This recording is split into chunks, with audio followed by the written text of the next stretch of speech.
This is what we're here for tonight. The 2022 OCRA DFMA Field Day. We're also here for our first membership meeting in over 2 years. I think it was February of 2020 when we had our last face-to-face meeting. And because of what we have been doing with Zoom, thank you, Dan, and how the repeater and HF have been integrated through the equipment at Dan's house and also through the push-to-talk option, thank you, Mark, we've been able to really take advantage of the internet and some of the maybe free, but we've purchased subscriptions anyway to the Zoom. In fact, tonight we're using Lori's and my subscription. So it's a cheap way to stay connected, and it's worked great for 2 years. So, but we're back together. We're gonna really try to give it a try. So let's do something we haven't done in 2 years. What I'm gonna ask you to do is introduce yourself. We'll go around the room here. We've got a camera somewhere over there on the right-hand side, kind of showing the room. So kind of wave your hand when you introduce yourself, because we don't want to go around with a camera and put it in front of everybody. And you'll probably be loud enough. I'll move a little forward with the microphone. But what we don't want to do is say, hey, what have you been doing for the last 2 years? We won't have time to go through the rest of the presentation. So let's just stay with maybe name and call sign, and we'll go around the room. So with that, let's start out with Dave. Hi there, Dave, W4SAR. D, KU4GC. First of any Bob's, Bob W4FK. And this is Bob's first meeting, so that means he has to pay extra for dues, right? Karen, KG4YJZ. Sherry, WB4OSU. Paul, N2XZF. Dave, NA4VY. Dan, KR4UB. Mark, KR3AM. Laurie, N1YXU. Andy, W4KIL. Bob, KD8FQM. And Bob just joined tonight. He's the newest OCRA member and first meeting. Thanks for joining the club. Joe, N4JHH. And this is the first time I got to meet Joe other than on Zoom, and I didn't recognize him, unfortunately, but I have talked to him on Zoom and on the repeater before, so thanks for coming tonight. It'll be a little difficult to go through Zoom, but on Zoom we have KI4RAN, Bill, W3AHL, Steve, KO4UFU, Eldon, N4JQR, JR, and KA5ETS, Doug. While I'm talking Zoom, please make sure you have your microphones muted. We'll try, when we get to questions and answers, we'll give it a try. If it doesn't work that way, then we'll go to raise your hand or put a comment into the text box and chat box, and we'll have be able to handle the questions there. We've got 2 laptops running over here that can keep track of what questions we have. Okay, Mark. Okay, so we've done the kickoff. So this is what the rest of the agenda looks like. Dave is going to go through an OCRA DFMA Field Day overview for us. And we're doing something a little bit differently this year, because in the past few years, we've always loaded all of this onto Dave. So he's had to figure out what everybody's doing and maybe ask the audience, and they weren't prepared. So we started weeks ago to try to see what's going on with the 4 locations where we're going to have Field Day stations set up. So Dave will be doing the Field Day overview. Then he'll be standing right up here to tell us what's going on in the garage. Wilson, the MCU, what's going on in the DFMA MCU. You'll see that I look a lot like Wilson tonight because Wilson was unable to come here. So I'm going to do the MCU update.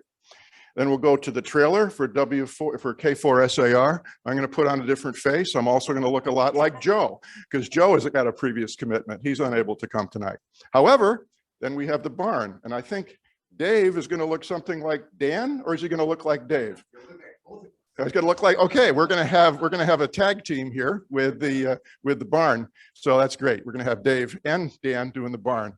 And then Lori and I are going to go through something here a little bit different this year. We're not running 5 watts. Dave will tell you more about that.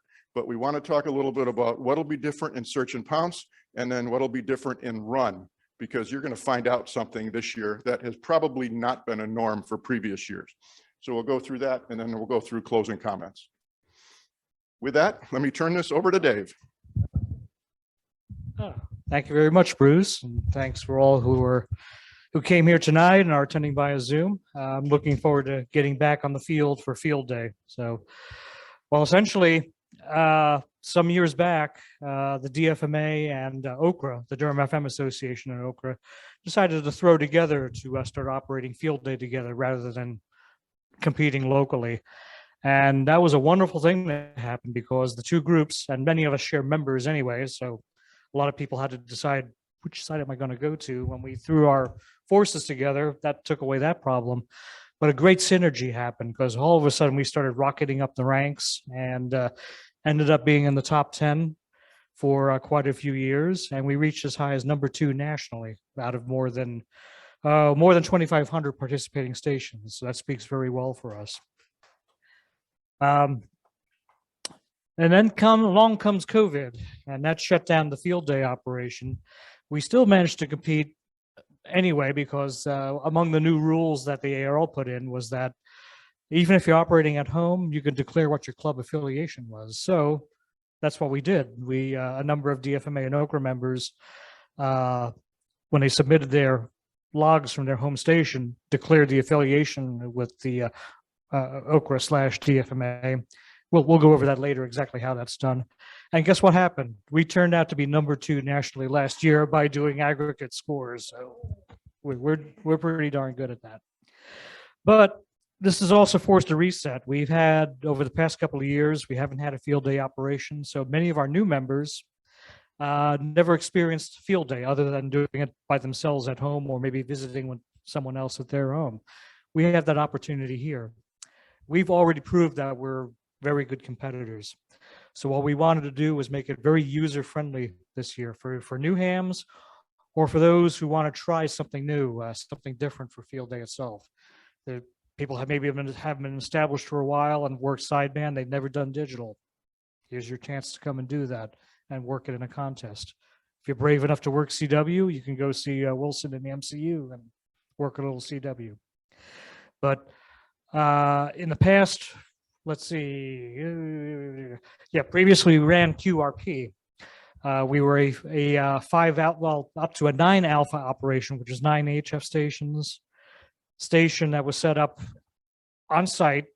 All the antennas erected on site for that particular weekend, and we worked off battery power, so all emergency power. And we worked QRP, 5 watts at the most. Why? Because that not only conserved the batteries, it gave us a 5 times multiplier on our points. I think that's what helped push us over the top on our rankings for the scores. The only problem is, well, there's 2 things with that. We learned how to make very, very effective stations. You had to have a good antenna system set up, good grounding on your stations to put out a clean signal in order to be heard at 5 watts. It still took a heck of a lot of work to get heard at 5 watts. So that's why this year, next slide, please. This year, we're going to be operating at 100 watts. That's going to make it a lot user-friendly for the new hams. Basically, you put those calls out there, someone is going to hear you. Especially if there's a pile-up, you have a chance at breaking through that pile-up. Unlike with 5 watts, where really you have to have a lot of patience. You know, you hear a big pile-up, well, I'll come back to this guy later because there's no way we're going to get in. But we wanted a good response rate. And also, although N1MM is the most excellent contesting software and it's free, for a new person, there's a bit of a learning curve to use it. N3FJP software is very user-friendly. So that's what we're going with this year. And there is a link here, and I believe I believe the club has put it on our YouTube channel as well. There's a good YouTube tutorial for the N3FJP Field Day Logger, and that's the link for it there, and I'll be posting that link. And something people could even do at home is you can download a copy of N3FJP, and if you don't pay the money for the license, it'll let you do 20 practice logins. So if you just want to bring up the program and play around with it, you could do that. If you want to know if I could give you my call sign and license to activate your copy, no, I can't. The license only allows me to do that for the stations that are at the field day site itself or at my home. So, so basically, if you want to practice N3 FJP at home, buy yourself a license or just work a little bit with the unlicensed copy. Also for the new people, band captains or other control operators will be available at each station. So we are going to walk you through it. We're not just going to sit you in front of that radio if you're not familiar with it and leave you to your own devices. We'll be there to help. We could stand by and help you log in and have fun with it so you get a feel for it. For very new hams, it's often very intimidating, that first squeezing of the mic to try to make a contact. Don't worry about that. Don't worry about making a mistake. We will make mistakes out there. There'll be busted exchanges. You're going to have an exchange drop out on you sometimes. Don't worry about it. There's going to be plenty more stations to work, and I think we're going to run up a very good score with the plans we have. Operators are going to be needed around the clock. The way they're set is most of the stations will have an HF, low band capability and high band capability. What that means is the higher band frequencies, like 20, 15, 10, those are good during the daytime. Some of the other stations, some of these same stations will be operating the lower frequencies toward the evening, 40 and 80. So as the higher frequency stations fade out, we're going to step in and go with the lower frequency stations through the night. We're going to need night owls. We're going to need some people to keep it going through the night. And you'll be surprised what kind of great propagation you get in the wee hours of the morning. All of a sudden, things start opening up. And of course, don't feel pressured to have to operate. You can just walk around and look at different stations, look at people operating, and when you feel brave enough, come on in. We'd love to have you. A little feedback.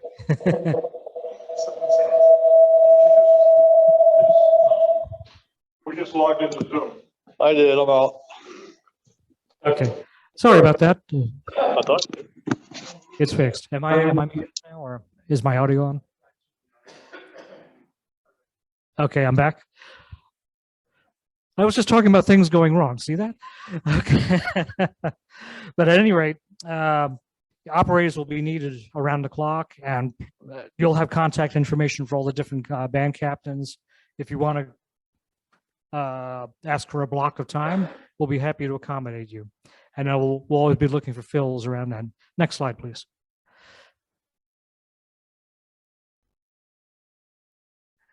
All right, this is how it's going to work for field day itself. Friday, June 24th will be the main setup day. So we're going to start early. I'll probably be there after 8 o'clock, 9 o'clock, thereabouts. If it's going to be a hot day, you probably want to get there early to get some of the heavy work done before it gets too sunny. We're going to need both technical ability and some muscle. We're going to be raising some towers. We're going to be pulling up some wire antennas. And if you don't have the know-how, just being a good listener works. We'll have somebody there to coach you through it. If you're good at holding a line and can pay attention when someone asks you to tension a line or to let give slack, we'll make it work. So we help is needed with tower raising, with the raising the wire antennas, running feed lines, grounding stations. We're actually going to be pounding in some ground rods around the area. This is both for electrical safety, but also it'll make for quieter signals coming out of each of the radios, less noise. Flagging guy lines, what I mean by that is anything that's possibly a tripping hazard that we might walk into. We mark it with surveyor's tape or with surveyor's flags just to have people avoid any pitfalls. And at nighttime, any real trip hazards, we usually put those glow sticks on them so people won't step into them. And the more that can help with this, the better. Many hands make light work. We don't want to run into a situation where just a few people are doing all the heavy work. If we spread it out, nobody's going to get tired, nobody's going to get overheated, and it'll be more fun for everybody, and you'll probably get to learn something as well. And then at 6 p.m. that night, we have that good old potluck dinner, and which we spoke about before. Next slide, please. All right, Saturday, so it begins. Again, we're starting early, and this is the chance for the final testing of the station as we work out the bugs. I guarantee with my digital station, when I first turn it on, nothing is going to work. So I have to sit down and see where I went wrong, get it fixed, and have it worked out. And the earlier you get all this worked out, the better. You'll be nice and relaxed by the time field day kicks off, which is at 2 p.m. local time here.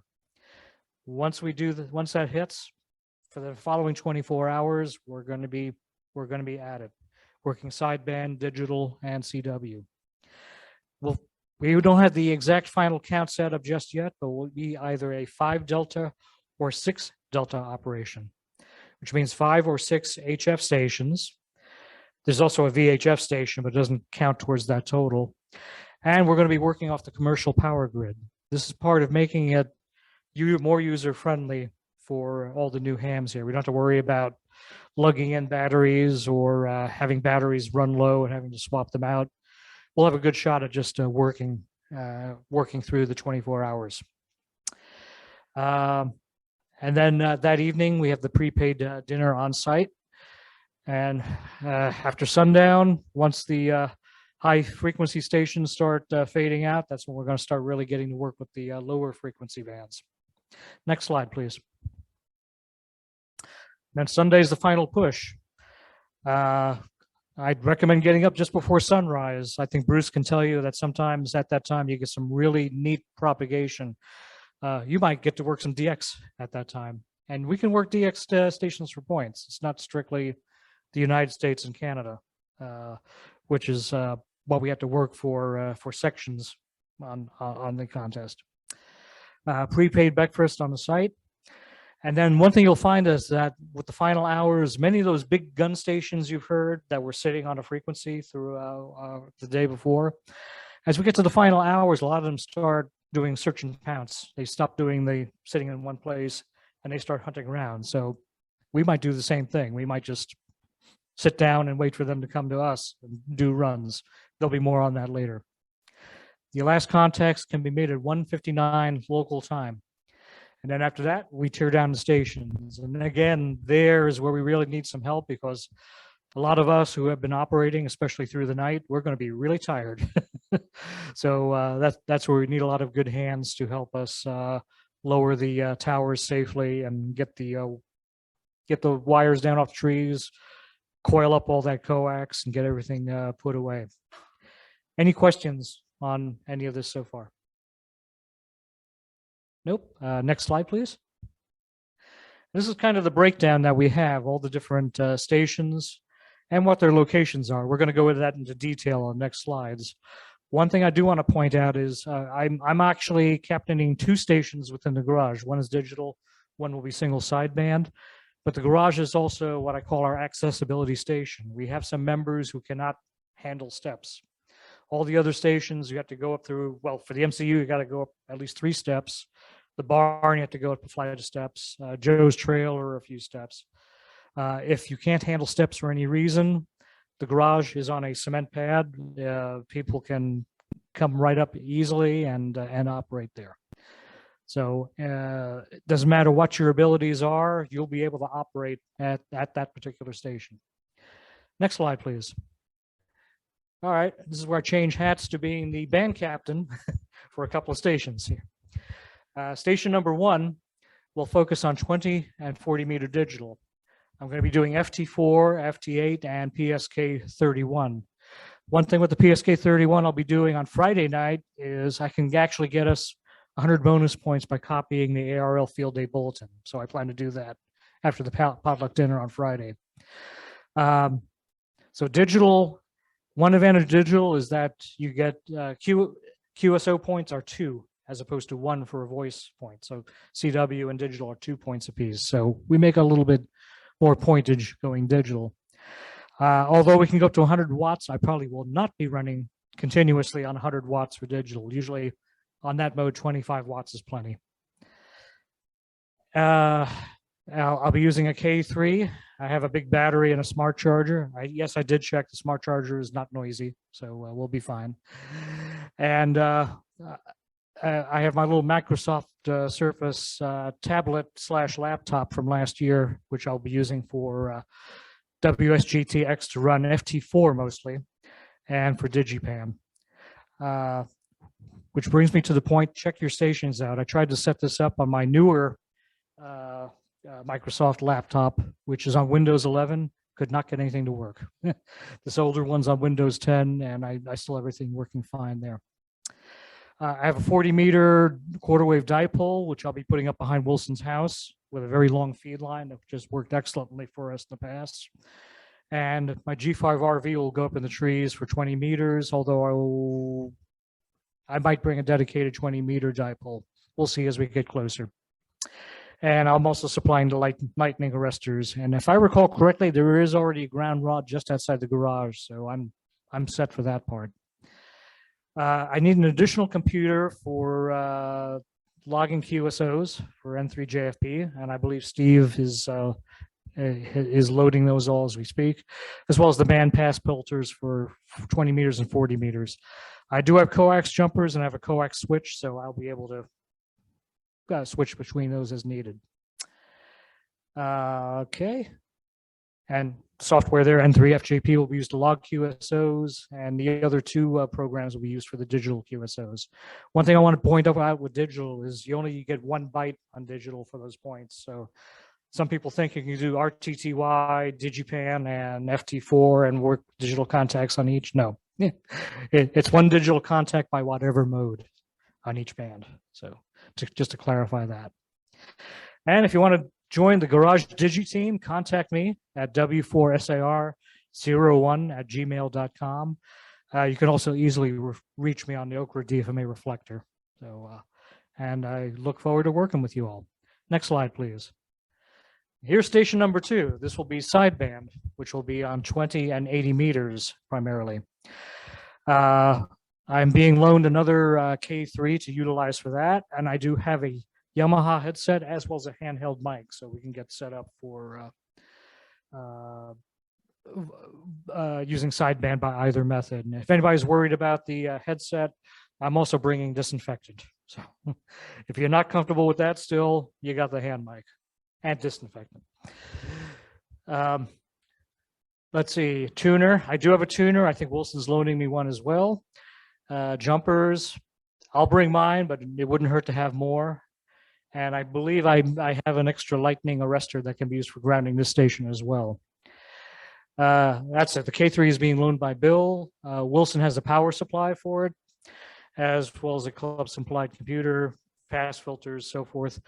Access to Wilson's tri-band beam. So we're going to do some good with that 20 meter station. We can work with a beam. I'll have to learn how to use that myself and make some good contacts. For 80 meters, Wilson does have a loop. He says there's a beam there also. Well, we might have some stations we can switch to. He says select beam or loop. I don't think he has a beam, a wire beam. Got it. Okay, thank you for the clarification. I wasn't sure if he put up a wire beam on his property or not. Okay. Yeah, the loop can be used for multi-band work, so but it'll work for 80 meters. If I have my G5 RV up as well, we can even swap between that to see how well it loads on 80. And otherwise, it's pretty much the same as setting up my digital station in terms of all the support equipment that will be there. And once again, if you want to join the Garage single sideband team, talk to this guy once again, w4sar01@gmail.com, or catch me on the reflector. Any questions anywhere? Next slide, and I think we'll move to the next captain. Hi, Wilson. Hi, Dave. Okay, thank you. And yes, I am Wilson now. Yes, so what do you start off with? You start off with your most positive comment, right? The MCU is air conditioned. One good thing about the garage station, we're next to the snacks. I will change the slide, and the first one on both of yours will be next to food, close to snack. Okay, first in line. Okay, so yeah, in the MCU, definitely it is air conditioned. People are needed to help with setup and also to operate. We'll understand more about setup once we get down here, but that for 24 hours, a few of the CW ops are not going to be here this year. I'm not going to be here this year. I had a choice of staying in the family or getting thrown out of the family. Our granddaughter is graduating on field day. Second day of field day, Sunday, is her graduation party. We're going to be in upstate New York. So it's called Stay in the Family. And Howie also will not be here this year. So he and I have always been only CW ops and taking a lot of shifts. So Wilson is really going to be looking for some help on the CW stations. And this is a bit of a typo. This does not include 10. You guys have 10 CW, so that's a bit of a typo there. Okay, equipment, also a K3. So this is, the way this is split up is this is what Wilson has right now. And there's one equipment needs where things he might need. Okay, so this is all kind of, don't worry about it, I'm bringing it, said Wilson. Okay, K3 power supply, USB interface to the computer. The CW station, much like the digital station, needs to be interfaced to the computer. There's function keys that you press that call CQ, sends your response, okay, that logs the call. You can do it manually with a paddle or with a bug or with a straight key, but when we get to the running slide at the end, you're not going to want to use a paddle. You're not going to want to use a bug. You're going to want to use the keyboard because it'll be a faster turnaround. Okay, it's also kind of recommended for sideband. If you're running too, the headset will work out well if you're going to try to run. Wilson, though, he likes a straight key and a paddle. So paddle, if you're going to run CW, bring one. Still working on that. Maybe Bill will bring a paddle and hook it up because Bill and John KX4P are going to be operating CW. So one of them will probably bring a paddle. Club supplied laptop, including the macros. That's what I talked about for CW. The A4 tribander. Lori and I had a triband party at our house. We put together the A4, the A3, and a 6-meter beam. The A4 is cut for CW. That A4 will be going on top. You'll see the next page. Don't turn it yet. When we get there, it's going to be going on top of Steve Album's tower trailer. If you have not been to one of our field days and have not seen Steve's trailer, it's really slick. So that the A4 will be somewhere around 60 feet in the air. It's a crank over, crank up trailer with a rotor, of course, and the A4 sits on top of that. So really slick trailer. Wilson has a 160 vertical that can also work on 80 meters. So that's where the loop is freed up for you because he's going to try to use his 160 vertical, which turns into an 80 meter something or other.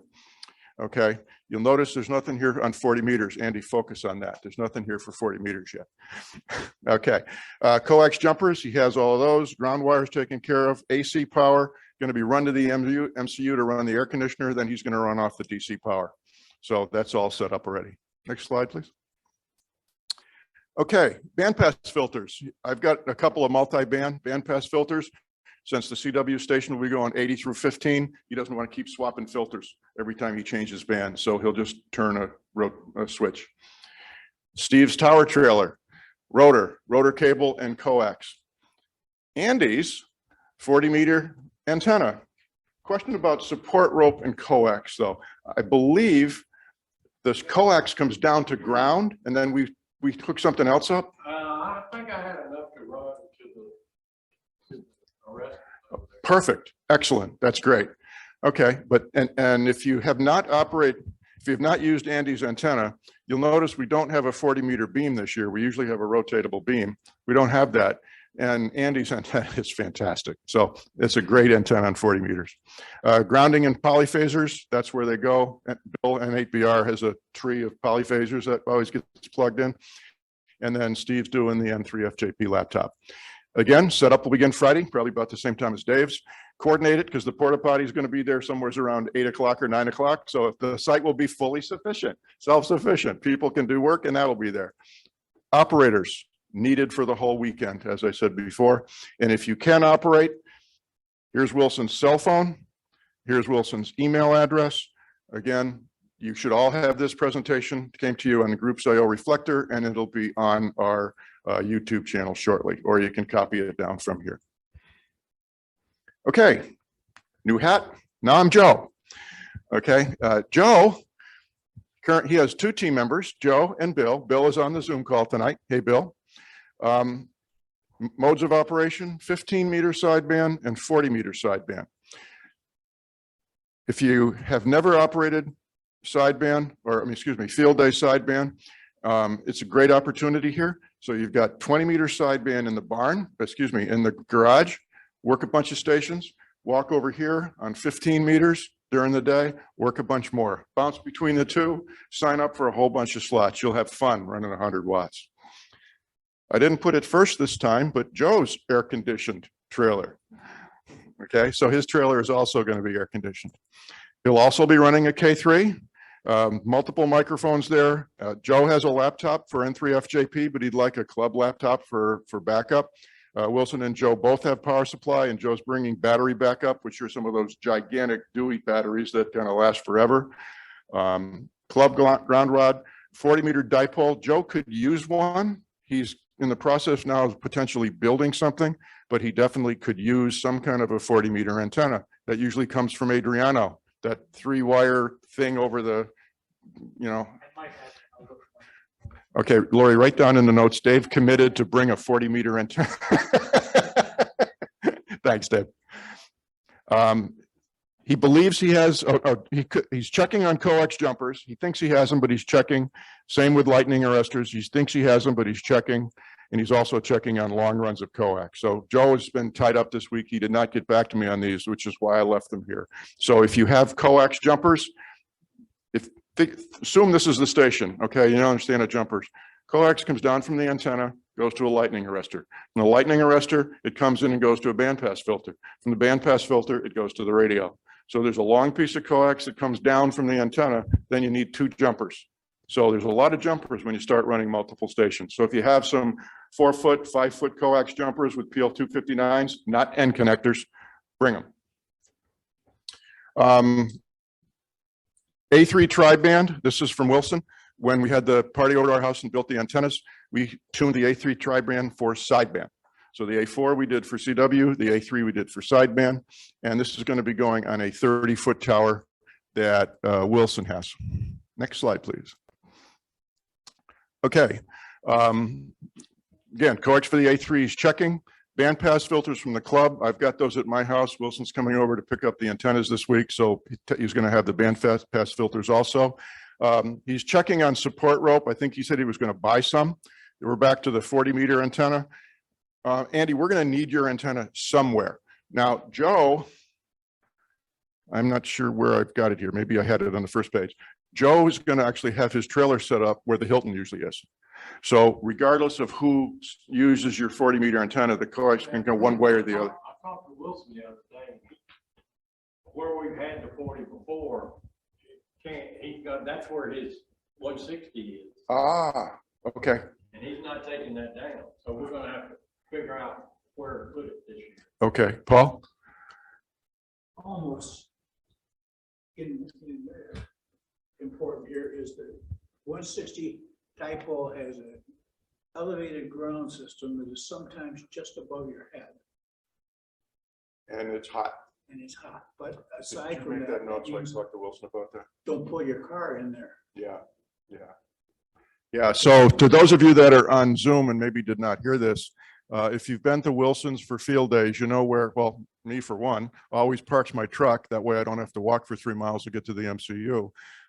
Previous years, Wilson has taken down his 8160 antenna, which has elevated radials, which would be really good touching against my VHF, UHF antenna I've got on the back of the truck, or your arm. If you walk up waving at somebody and we happen to be on 80 meters or 40 meters, well, 80 meters more in the car. So we'll take a note and bring that up to Wilson about doing something from a safety perspective.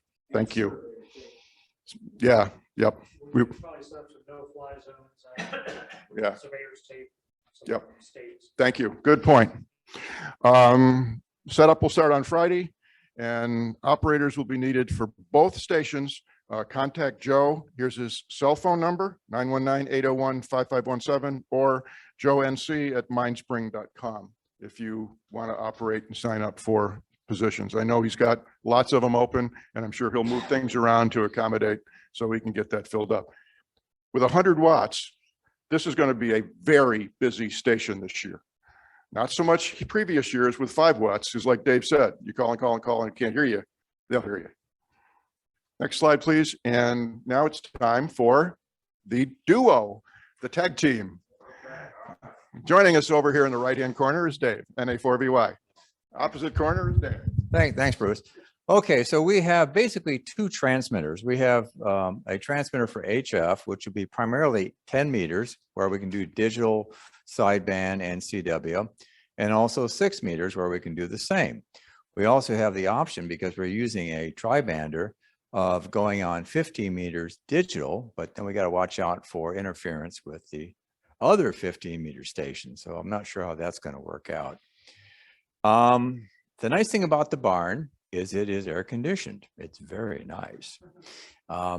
There's 5 of us that are current team members, but we can also use more people to come on up. It's primarily a daytime ban, but you never know. So, you know, come on up and join us and have some fun. Now, and there's a sofa up there. I'm going to pass it on to Dan, who's going to give some information on the equipment, since he's provided most of it. And I'm even going to be redundant on some of the goodies. It is a large air-conditioned space. This is called a barn. Down below is an automotive garage. Some fascinating work has been done, but that's not our topic. Upstairs is sort of a combined office space, lounge area, and storage space. I've brought my sleeping bag up there and spent a night there. And by the way, for running Digi, that can be an all-night event, especially with the way propagation is changing. And speaking of propagation, the 6 meter station, you know, 6 meters has been called a magic band.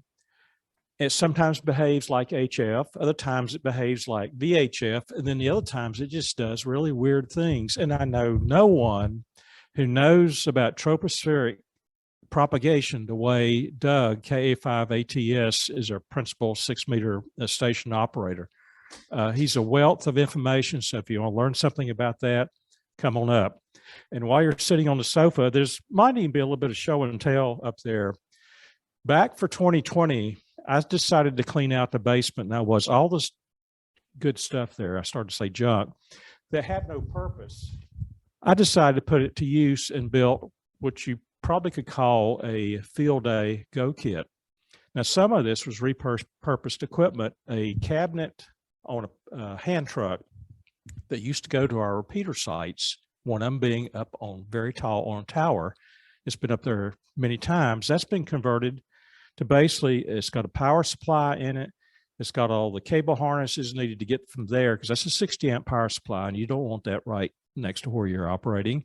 But it's got a custom built distribution panel that Nick, K1 HPM helped me build, who's since been deceased, but a beautiful piece of CNC machined work on it.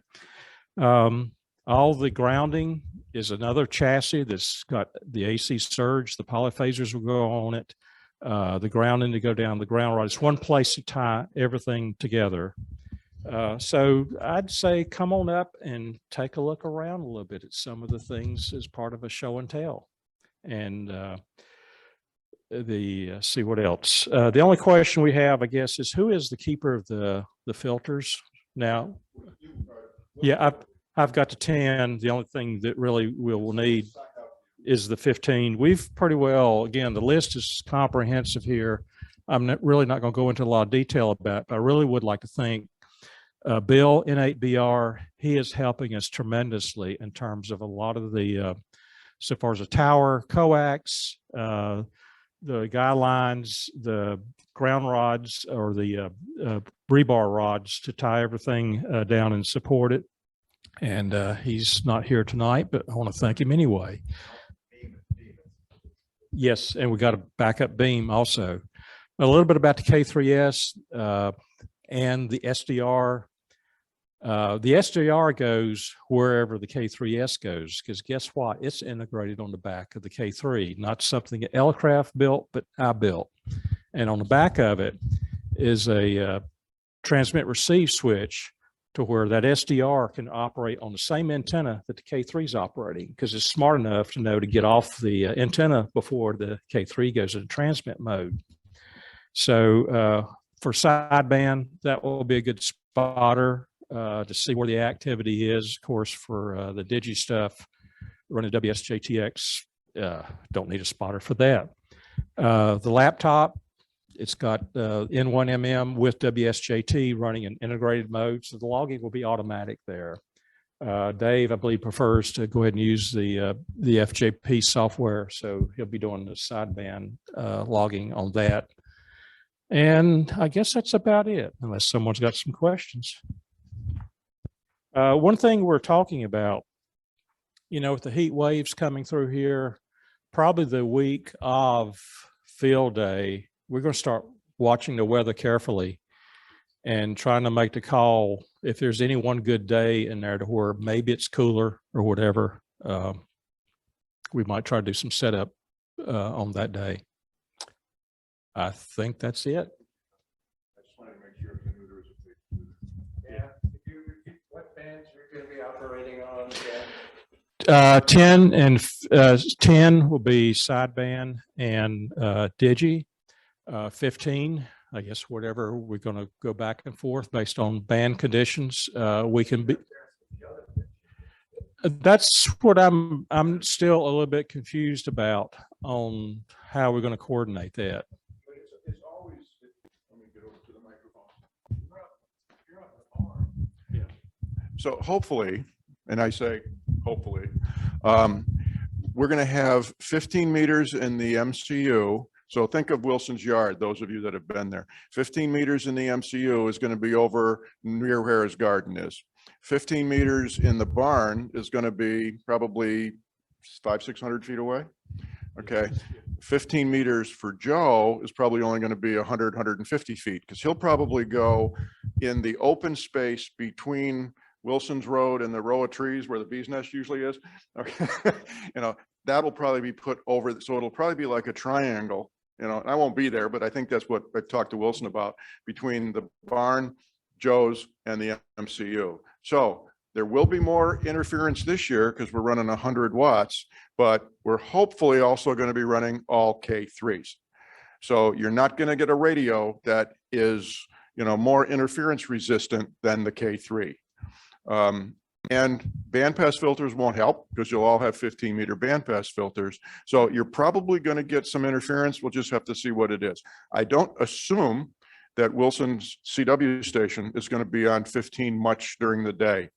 20 is going to be wide open, and running 100 watts, you'll be in great shape. He might do some 15, but then you guys could be on 10 at that time, because 10 has been open. So it'll probably, we won't be networked. We won't know where everybody is, but just going to have to feel it out. But the 15 will be only digi or? Only digi. And that's at the lower end of the band. So if, of course, CW could be down there too. So we'll probably, maybe we might have to have some runners going back and forth and collaborate a little bit. Or cell phone. What a wonderful idea. Any rate for digi, you're probably not going to run 100 watts. Right. Any other questions? Thank you, Dan. Thank you, Dave. Okay, next slide. Before I get into this slide, let me just say something. I think Dan did an excellent job of telling you what will be different this year. Usually we hook a radio up to a battery and we say, go. This is going to be a teaching year. I mean, I've got that someplace here where Elmer, where we're talking about people learning. Dave mentioned it, where there's going to be people at the stations. If you don't know what you're doing, there'll be somebody there to help you walk through it. Okay, there's going to be equipment there that we've never had before to come look at, touch, don't kick it, just look at it and touch it. Okay, but there's going to be a lot more opportunities for new hams to learn from existing hams about how to make contacts on any of the modes, how to set things up. Okay, be out there early Friday. How do you put the tower together? How do you mount the rotor on it? What way does the antenna got to be pointed before you rotate, before you stand the tower up to make sure that the rotor's in alignment? There's a lot of stuff that the new folks that have never really built a large HF station beyond coax to radio. Okay, there's going to be a lot more things out there to learn. So it really should be a great opportunity for new folks to learn, existing folks to help teach, and then work together as a team. Okay, search and pounce. So what is search and pounce? Search and pounce, what time is it? Let's make sure I'm not gonna. 8:15, okay. Search and pounce is exactly as it is. You take you're sitting in front of the radio, you turn the dial, you hear somebody calling CQ, And if you haven't worked them yet, you call them, they call you back, and you put them in the log. 5 watts, you hear someone calling CQ, you put them in the logging software, you call them, you call them, you call them. And then you go find the next person because the pileup's too big, you can't get through it, okay? Not gonna happen this year. We still have really great antennas. Most of the antennas are gonna be somewhat directional, 10, 15, and 20 meters are directional. Andy's 40 is fantastic, so it is a little bit directional, but it's always good the way it has been installed and wherever they put it. Okay, so you're not gonna have problems with people hearing you this year. So Dave mentioned that he hopes to see the score go up. It's gonna go up potentially because the QSO counts for the search and pounce stations will be higher, but they won't be infinite. And that's where we'll do this when we get there. But search and pounce, you will work stations faster and more of them this year than you've done before, okay? If you haven't worked before, you know, sit down with somebody that has, you know, it'd be great to demonstrate to non-hams or new hams, okay? So the Elmer. One thing with timing, timing is very critical with both search and pounce and running. Lori will talk to you about running. Just a brief comment about Lori and running. We operate our contests sometimes together. North Carolina QSO party, we did field day together last year. I always operate CW. She always operates sideband. Without an exception, she always has higher run rates than I do. So that's why she's doing running. I'm doing search and pounce, but we both run all the time. So timing, somebody's calling CQ field day, N1LN. If you're calling me, okay, N4 or W4EZ, you should be relatively quick, okay? If it's N1LN field day and you wait there, well, let me get the microphone. Okay, wait, I got to put it in the log software. Okay, W4EZ, he already made 4 contacts. Okay, you've got to be relatively quick on the draw. You don't have to be instantaneous, but listen to other stations. When somebody is calling CQ, listen to the timing of the other stations and how they're coming back. And that'll give you a clue on how fast you've got to come back, okay? If the other station calls, says, the W4 station, come again, go right back to him, okay? If the person calling CQ says, the W3 station, again, don't go back to him. You're not a W3, you're a W4. So follow the rules, follow what the station calling CQ is asking for. Follow the timing, follow the request for repeats, and get the stuff into the logbook. So dupes, when you run an N3FJP, and I think I ran into this at the DFMA presentation, Dave, correct me. With N3FJP, or with any logging software or contest software, you type the call sign in, and it should tell you whether it's a dupe or not. You do not want to call somebody on when you're search and pouncing that you've already worked. They're not really going to be happy because they want to work different stations. They don't get any points for working you twice, 3 times, 5 times, 28 times. With N1LN, or excuse me, with N1MM, there's a setup that says work dupes when running, because you don't want to get in an argument with somebody that says, I have worked you. No, you haven't. Yes, you have. You just took 10 minutes and you're arguing with this guy and it's no avail. Work the dupe because you're going to get 0 points for it. There's no disadvantage to work the dupe. I think with N3FJP, it deletes everything and it doesn't give you the opportunity to work the dupe. That is correct. Okay, and here's the problem with that. All right. If you're on N1MM, and you're doing search and pounce and you type the call in, okay, you can see what section and you know, 5A North Carolina, what the exchange is. You can fix it. So if you put in the wrong exchange information on N3FJP, you can't even, it doesn't give you that opportunity to fix it at that time. So You can't go back. There is capability. But not real time while you're putting the call in again. You got to go back to that contact, find it, fix it. You know, that's one of the reasons. Okay, so there's more emphasis with N3FJP when you're doing search and pounce to get the information in there correctly the first time, okay? Okay, so dupes. So depending upon how long you're there, and again, you're running 100 watts, you may run out of stations to work, okay? There's a high probability. I mean, how big is the band? Especially, well, 15 minutes, you're out of stations, okay? But 10 has been pretty good. I mean, were you on this past Monday? Okay, we had a couple stations around the country call us, and so I mean, the band has its days. But you may run out of stations to call, okay, and which says, then you've got to go to the next slide, and I need to hand the microphone over to Lori.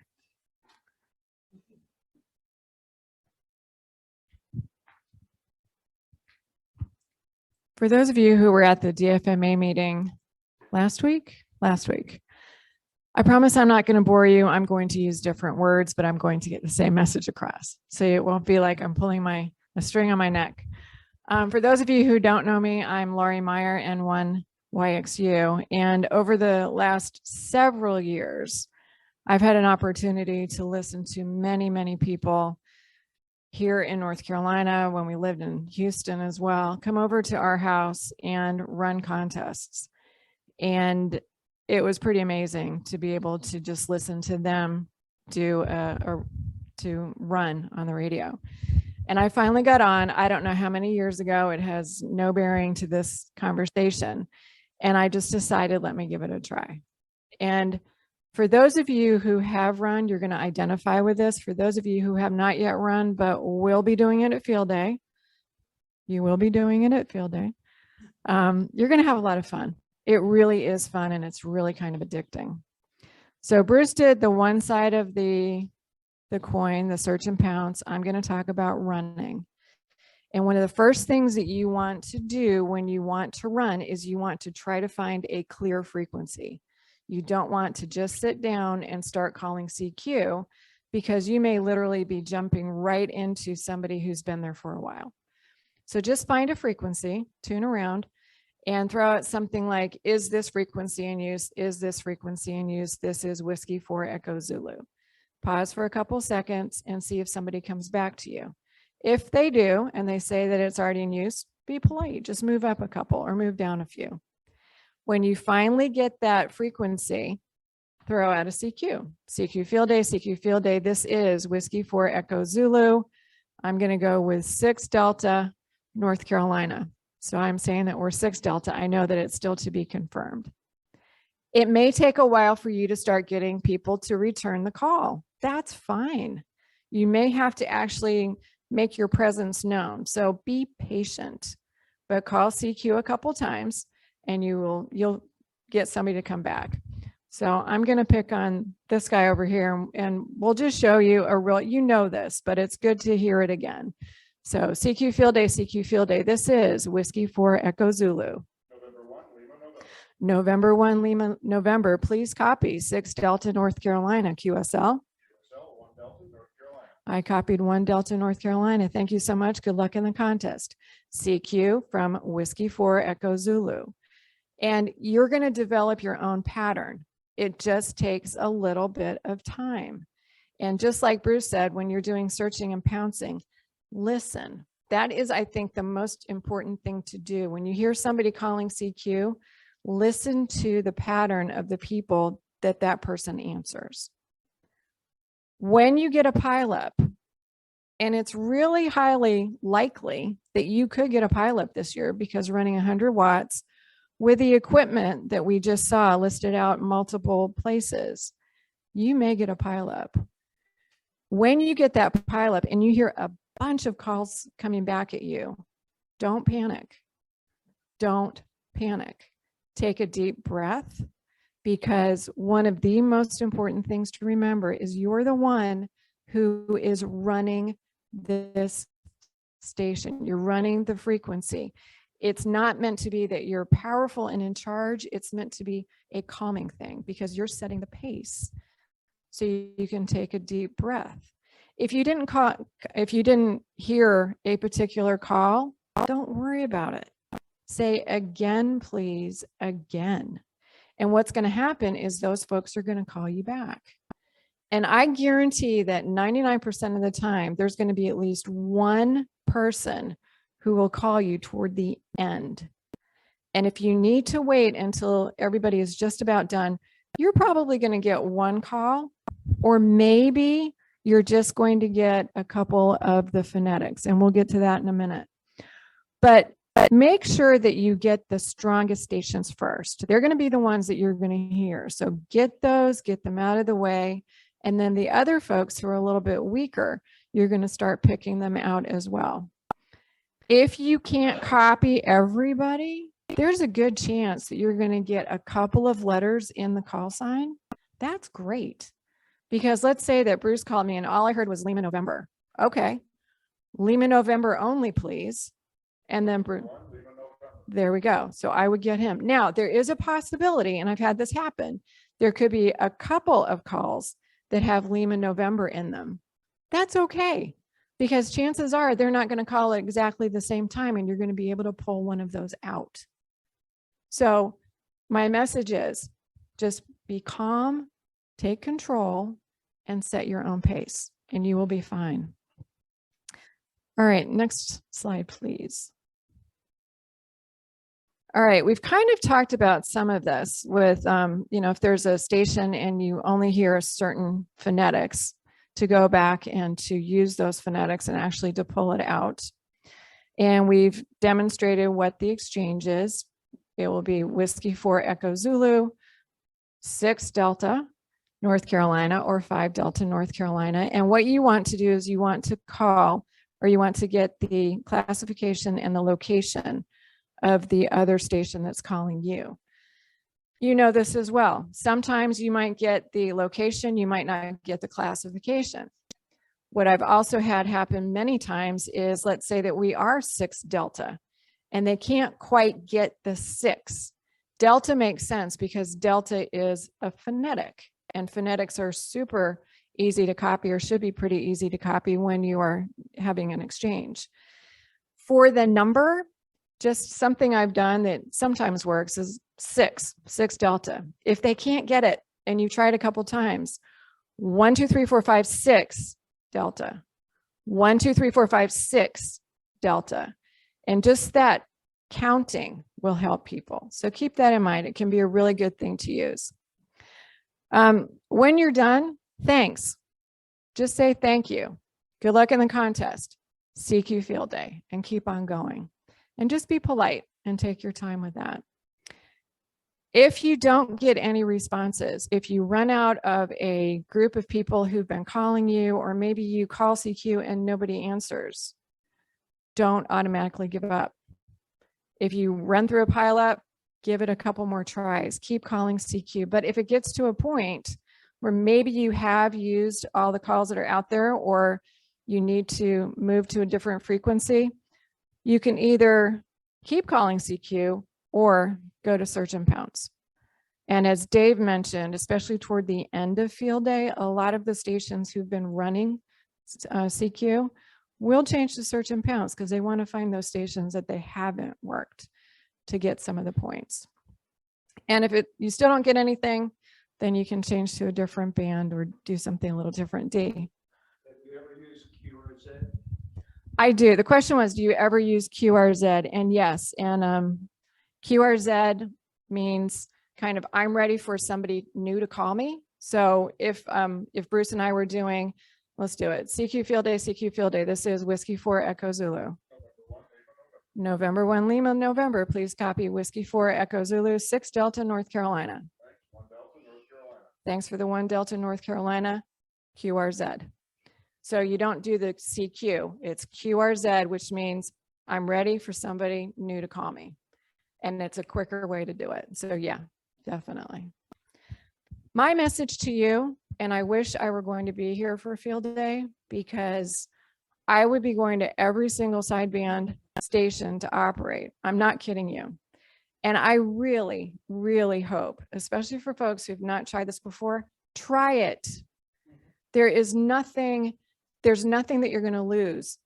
You are going to break through and you're going to have an incredible amount of fun. And the more you do it, the more you get addicted to it. So I really, really hope you have a good time. And I think, if you go to the next slide, I think we are ready for an audio recording, and I'll let Bruce introduce this one. Okay, so those of you that are on Zoom, we're going to see some magic going on here because we've got to go to a different screen. We got to stop sharing. So you're going to see your display change. We have to start sharing a new screen and tick the bottom left box right here. So we get shared audio. Perfect. And what you're going to hear is a demonstration of Lori actually running field day at our house. Either last year or the year before last year. Okay. And now, before you start it, you're going to hear, it's going to be hard to understand some things. Okay. What you should listen for, though, is some of the processes that Lori goes through, other than working a call that she copied the first time, a call sign that she didn't get the whole call, asking for repeats of calls, asking for repeats of exchanges. Okay. Some of you are going to say, I can't copy a damn thing. Well, what I would suggest, and Dave has a set, is if you're on sideband, wear headphones.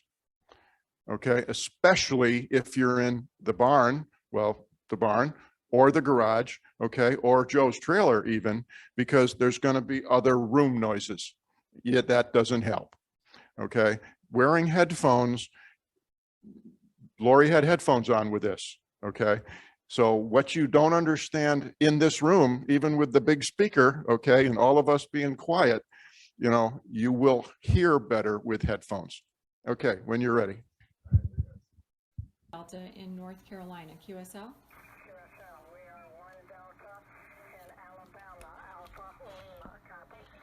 Copy. Thank you very much. I copied 1 Delta in Alabama. Good luck in the contest, sir, and thank you so much.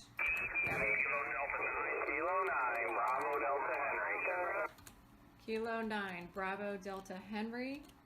We are 1 Delta in North Carolina, QSL. QSL, I did copy 1 Delta in North Carolina. Can I have a call back? Delta in Illinois. Yep, I will trade you some information. I copied Illinois, didn't get your class, so if you can give me that in a minute. And we are November 1, Lima, November, 1 Delta in North Carolina, QSL, and please give me your class. You bet, I did copy 1 Delta, North Carolina. I am 1 Delta, 1 Delta, 1 Delta in Illinois.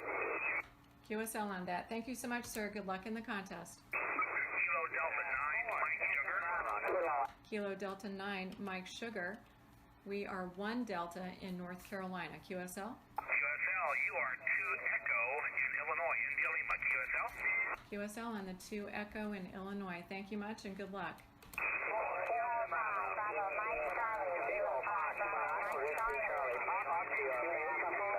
Okay, let's start with a Whiskey Charlie, please.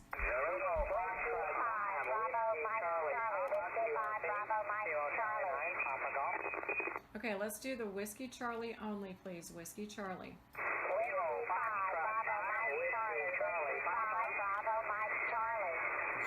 And Whiskey 5, Bravo Mike Charlie. We are 1 Delta in North Carolina, QSL. Number 4, Delta Bravo. Okay, November 4, Delta Bravo, just 1 second. Whiskey 5, Bravo Mike Charlie, I copied 2 Foxtrot in Louisiana, QSL. Thank you. The other station, please? Yeah, Whiskey America 4, Delta Bravo. Whiskey America 4, Delta Bravo. We are 1 Delta in North Carolina, QSL. Yeah, QSL, we are 1 Echo in Northwest Georgia, QSL. QSL on the Northwest Georgia. I'm just seeing, yeah, I just have Georgia. Okay. Thank you so much and appreciate the contact. Good luck in the contest. Yeah, you too, thanks. Thank you. QRZ, November 1, Lima, November. November 4, Uniform Radio Whiskey. We are 1 Delta, North Carolina, QSL. QSL, please copy 1 Delta, South Florida, QSL. QSL on the 1 Delta, South Florida. Thank you, sir. Good luck in the contest. Whiskey Delta 9, Bravo, Alpha Radio. Whiskey Delta 9, Bravo, Bravo. We are 1 Delta in North Carolina, QSL. QSL, you are 1 Delta, Wisconsin, QSL. QSL on the 1 Delta, Wisconsin. Thank you and good luck in the contest. QRZ, November 1, Lima, November.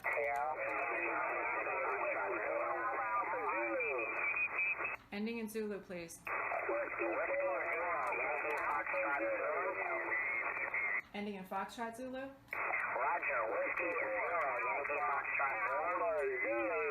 Okay, I've got Whiskey 0 Yankee Foxtrot Zulu. We are 1 Delta in North Carolina. QSL? QSL, please copy my 3 Alpha Minnesota, 3 Alpha Minnesota.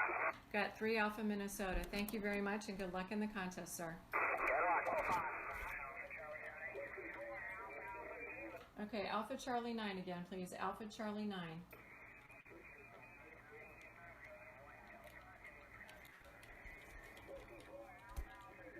Okay, hold on. We've got, I'm got.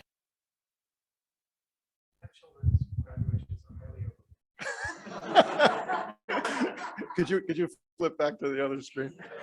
Okay, my audio is still going out, right? Even though okay. So what you just heard, okay, and as expected, some people in the room had this expression on their face, like, how the hell did she make any letters out there at all? Headphones, highly recommended. What you also heard was Lori trying to clarify the call sign, okay? And I don't remember the call, but there was a YL in there, a lady, okay, who really did not have the call that Lori was going after, okay? But she called anyway, and she had part of it. So Lori switched the calls that she was actually trying to get because she did get the full call sign of the YL, worked her, and then went on to that impolite guy that thought it was his turn to call, no matter, even though Lori was in the middle of working somebody else, okay? And then he told her he's in Northwest Georgia. N3 FJP on the screen, okay, has a listing by call area 0, 1, 2, 3, 4, 5, 6, 7, 8, 9 with all of the and all the Canadian provinces, all of the abbreviations for the sections and well, not zones, sections. Okay, so when you go to the foreland, you'll see Georgia. You won't see Northwest Georgia. You'll see North Carolina. Okay, you will see some sections, some states that have multiple sections. California, there's a bunch of them. Okay. That will help you also. So if you're on sideband and you can't quite copy, but what I'm going to say is sort of kind of true. You know, you're working a W6, an N6, a WA6. Well, 6 is usually a California. Well, and 1 is usually New England, and I'm in North Carolina. So that's why it's a lie. But I mean, if you're working somebody that's a 6 and you got somebody that says SD or DG, okay? DG. 6, look on the 6s. Oh, SDG, San Diego. Okay. But if you hear SD and it's a 6, could you repeat your section, please? Because SD is South Dakota. Okay. So make sure you get it right, because editing is possible, but editing is difficult. But it would let you put in SD for a 6. It will, because You're correct. yeah. On the locations, I do suggest that you ask for phonetics if you're asking people to repeat, because it's much clearer. Yeah, excellent point. Yeah, phonetics are much better. Sugar Delta George, San Diego, okay. Sugar Fox, San Francisco, okay. I mean, for us, November Charlie, easy, okay. So we really suggest running is a good thing. It didn't, to me, okay, I mean, I've done this a lot, but it didn't seem like Lori was talking fast, okay? The people weren't talking fast. She was in control. Remember rule 1 for running, you know, you're setting the speed, you're setting the pace. Her rate was 149, okay? 149 contacts an hour. That was the rate there, okay? That's you know, not even 2 a minute, okay?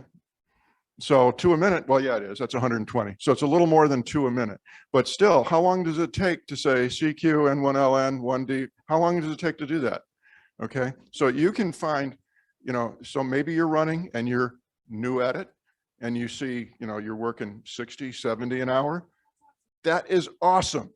Okay, it is awesome. You won't get that rate on search and pounce.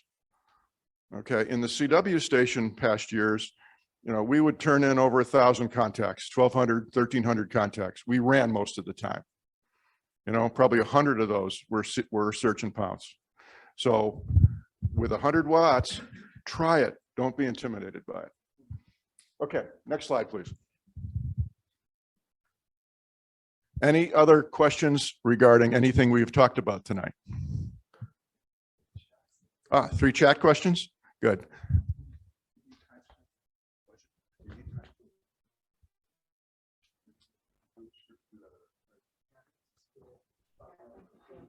Once you ask for questions. Okay, are there any questions? Let me get away from the speaker here. Are there any questions on Zoom? I think there were a couple of chats, but we want to see if there's any questions on Zoom. No? Okay. Okay, great. All right, so what's going on in the future here? The next meeting will be here. It will be July 11th. And the topic of that meeting is going to be the Tri-County repeater analysis. Dan has been putting 25 hours a day. A heck of a lot of time working with Steve, W3AHL, that's on the Zoom tonight. And I believe you guys are meeting this coming Wednesday to again, right? Yep. And because Steve, you know, Steve doesn't have a graduation in New York, but he's moving to a different state. So if you can keep me here, keep him here too. Okay, Dave? But this, I think this is going to be a very interesting program. We're going to go through past, present, OCRA, okay, right from the beginning, when OCRA was first founded. We'll go back and talk a little bit about how we got where we are today, okay, the repeaters that we're using today. This will be the repeaters that we're fortunate enough to have in Orange, Chatham, and Durham County, and what we can expect for performance and stuff. And then it'll also talk a little bit about where we're going to be going tomorrow and some of the issues that we see ahead of us.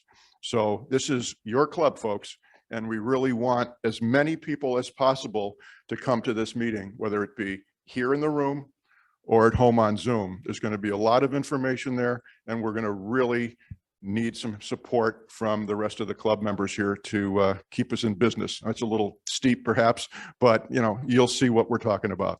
So Dan, any comments you'd like to make about that?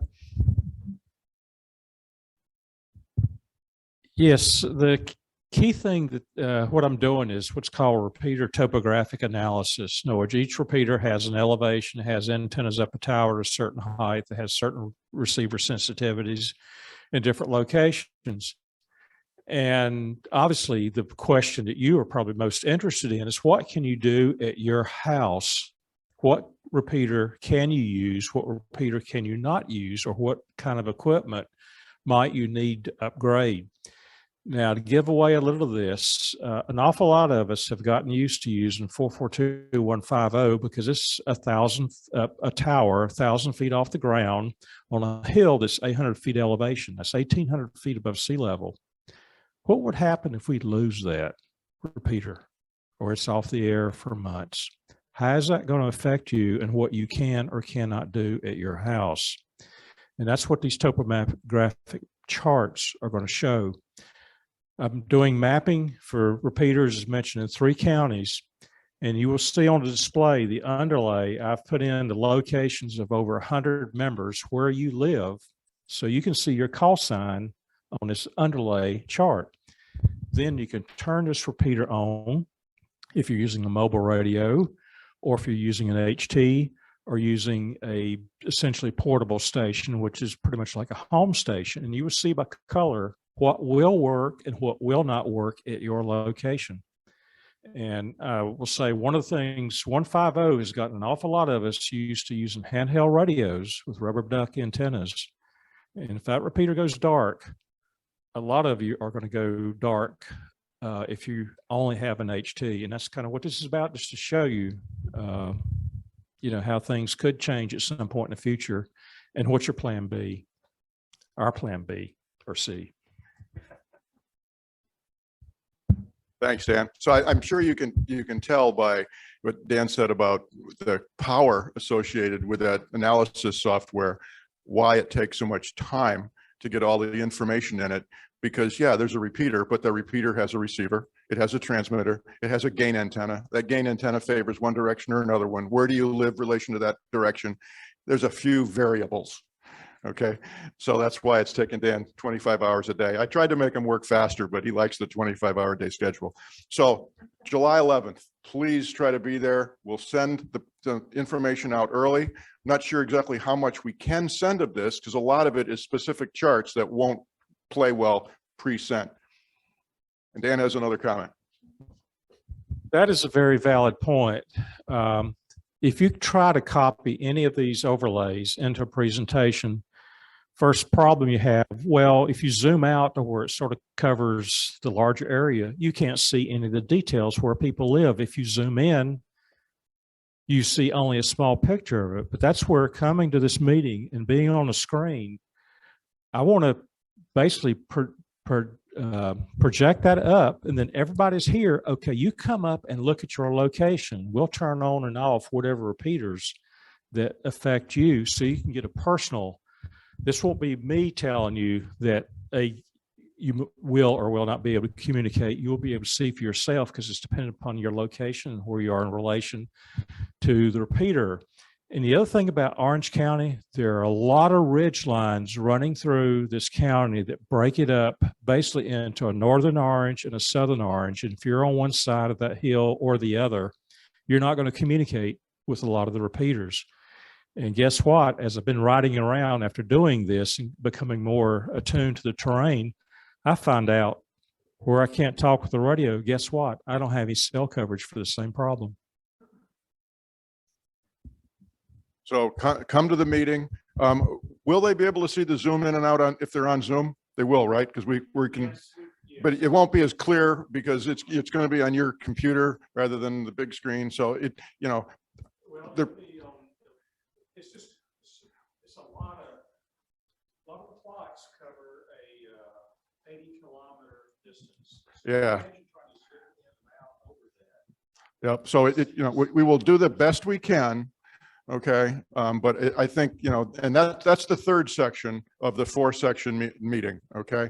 So there's where we were, where we are, what's going on with the current setup with the Tri-County, and then, okay, folks, what are we going to do about it?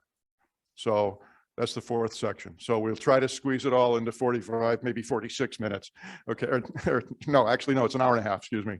An hour and a half, maybe an hour and 31 minutes. Okay. Next. Mark, want to say any words about this? Doug is on the Zoom. We need net control operators, okay?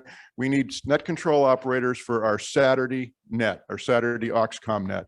You will also hear why we will need net control operators when you hear this presentation, okay? The training that Mark and Doug did, okay, for net control and backup net control, it is easy to be a net control on Saturday, okay? Back to running, you're in charge. You don't get the whole call. The station with the U in it, the station with the one call with a U in it. Can I have your call again? You are in charge. Sign up and try it. There's YouTubes with the training on it. Okay. If you have a problem, no problem. Do it one time, hard, maybe not. Everybody that's come out and tried it the first time did a really good job. That's not meant to tell you that you're going to, but don't worry about it if you don't. Okay. Try it, sign up. Next thing, we've been really fortunate this year as we've had programs and presentations at all of the meetings from January right on through, okay? We've got a couple more in the can, all right? But that only gets us through July and maybe August, okay? So we still have September, October, November, all right? And then next year, we would love to have some of you get in touch with either Bill, N8BR, or John, KX4P, because they're the leads in our program team. Okay, we'd love to have you. Then it doesn't need to be ham radio necessarily.